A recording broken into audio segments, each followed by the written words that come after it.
Hey there folks, welcome back to another video. We're taking a look at the second mask here for the day. It is a Halloween 2018 mask. This is the most recent mask I've completed. I'm working on quite a few at the same time, but this is the most recent I finished. It is based off the Stunt mask from Halloween 2018. I think I got a lot of the details pretty close. Now, I don't do the 18s the way that everybody else does. I do them a little bit differently. And I don't go for the super dark scratches, because Christopher Nelson has said on at least one occasion, I was going to say numerous, but I don't know if that's true or not. He said on at least one occasion that the scratches aren't super dark. And when you look at the actual masks, that's pretty true. A lot of the ones that he did for the 18 mask looked like there were a lot of them. It looked like a lot of them were painted by hand. So that's something that I try to do here myself. The unfortunate reality of that is a lot of people are so used to seeing everybody get all of the scratches down perfectly with a wash or something like that, with dry brushing and a wash. It seems like people have kind of started to, it's almost like these artists have gotten better at doing the mask than Christopher Nelson. You got to keep in mind, when Christopher Nelson was doing these, he didn't have years of time to work on this and perfect it. He did, I think he said in an interview or something like that, that he sculpted, painted, and made all the masks within a couple of weeks of each other. So, I mean, he didn't have, I mean, obviously he's an Oscar-winning makeup effects artist, but he didn't have time to sit and perfect everything. So there's a lot of different masks where you look at them and you can see a lot of the lines are done by hand. And there's subtle little inconsistencies with things, and some less than others, but you can see what looks like little hiccups here and there. And I don't mean any disrespect. I think it's just the reality of working on movies is you don't have time to perfect every single thing if you're working on multiple things at once, or you're trying to come up with an idea and then get it done. Whereas, say, for somebody like Simon Brandolino or Seven Sin Studios, or even myself, and many other artists who have been sitting and practicing this, I think that's what my point is I think the issue is some of these guys are getting so good that the masks look better than they did in the movie.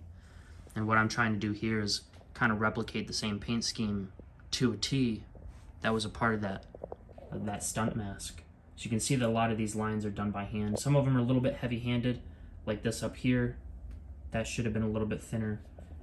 And then there's one over here that looks a little bit thick. But they're not super dark. And you can tell which ones are done by hand and which ones were kind of naturally caught by the wash. And I think that's pretty accurate to the stunt mask. I think I did a pretty solid job. I left off the Velcro just in case if somebody buys this, they don't want the Velcro, or if they do, I can add it on. And also the hair has been styled to more so resemble the hero mask. It's just medium brown crepe hair with a little bit of black sprayed in there. I know that there should probably be some different colors in there, but I'm still working on my methods on how to do that. But I think as far as the hair goes, I got pretty close to how it should look. I did the hairline a little bit differently than other people do. If you actually look at the masks, you'll see that the hair on the side of the masks was applied in a step formation. So the hairline's going up and he's building on top of it. Somewhere into here he breaks it out to where it's going straight down again. But you'll see a lot of guys do it the way that ToTs does it, where they'll glue it straight down all the way around. But if you look at the 18 masks and also the Rob Zombie masks, this is accurate, where the hair is being layered on top of itself. So it's going directly up and then another piece and then another piece and another piece. The Rob Zombie masks, the whole top of the hairline is reversed, but the sides of it is stepped. That's the best way I can describe it. But you can get a good look at these details here. This mask is for sale. It's got a glossy finish just because I think that makes these masks look a little bit better, although it's probably, you know, realistically not how it should look, but there is just a slight bit of blood in there. The stunt mask didn't seem like it had too much, and then there's just a little bit of blood in there. But this mask is for sale. It's gonna be about $270 US only, PayPal, that sort of thing.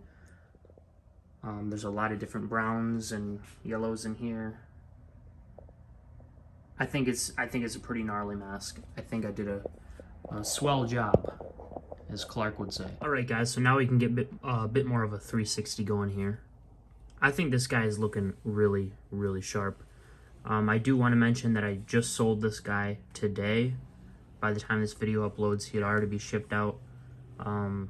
So thank you to the bloke who purchased this. I really appreciate it. But I had to make sure I got this video out there before I sent it out. I do want to mention that the mask is looking pretty shiny here. Now I did give it a gloss finish just because I think it looks a little bit better for the 18s, although it doesn't make as much sense and it's not as accurate. In some instances, I think that this looks better, but it doesn't look this shiny. For some reason, the lights are really reflecting, and I think maybe my exposure might be down on the camera. So I think that's probably what's causing it. In person, it doesn't look nearly as shiny. It's just kind of, the only really shiny spot on the mask is really around the ears. The rest of it just kind of looks, it's just picking up a lot of light. It doesn't really look glossy.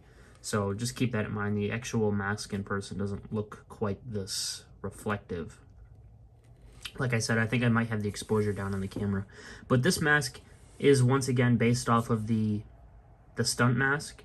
Now the hair has been styled to more so resemble the Hero mask, but this is based off the Stunt mask paint job. And I think I got a lot of the landmarks really, really close.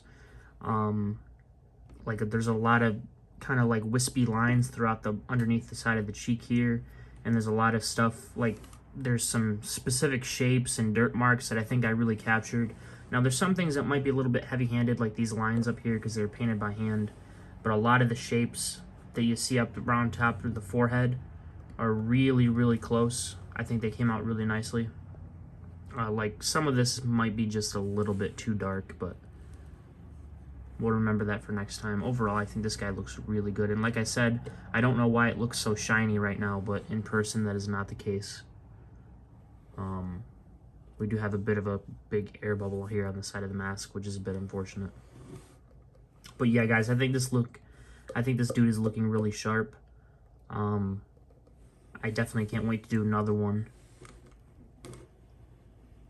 I've got hair and I got another 18 that I'm working on, but I'm not going to be doing the Stunt mask. I'm probably going to be doing the mask that Nick Castle has in his personal collection. That's probably the one that I'll be going for. But here you can see the back of the hair. It's a little bit more stringy back here and a little less Brillo patty. You can see that. Down in the neck there. Not looking too bad.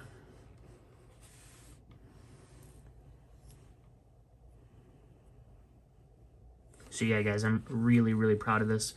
It's not perfect just yet. There's a few things that I need to improve on. However, I think that I've had some very, very bad luck when it comes to 18 masks. The very first one I did was either the first or second mask I got, and the very first one I did didn't come out very well. There was a lot of trial and error, and I've since done something really cool with that mask, but as an 18, it didn't really work out. My second 18 I thought was really good at the time, but after seeing it compared to this one, it definitely has a lot of flaws. My third one is absolutely atrocious, and then since then, I haven't really been able to replicate one until now. I've had a lot of trouble when it comes to the dry brushing, and then when it comes to the wash. Even when I seal it, I've tried different things to seal it, different plastic dips to seal it. It wasn't until this one that I finally got over my curse, and I'm working on another one, and it's coming along. So hopefully my 18s will start coming through, because I've had a rough road when it comes to them. But yeah, guys, I think this guy is pretty cool. Like I said, I did already sell him. I sold him today, or at least while I'm recording this portion of the video. So unfortunately, he is no longer available. But if you guys liked this mask and you're interested in purchasing a mask from me, you can message me on the real on Instagram at @realcox_studios. That is my business Instagram, if you will. You can message me about masks, or you can message me on Facebook at Michael Cox.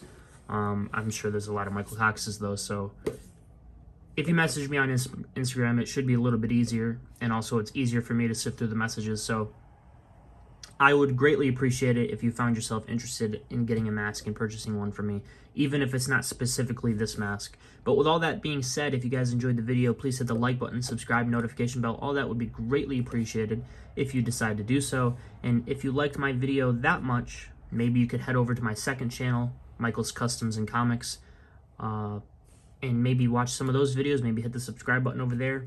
It would be greatly appreciated as well. And with all that being said, I think I'm going to get the hell out of here and stop rambling on. So, until next time, true believers.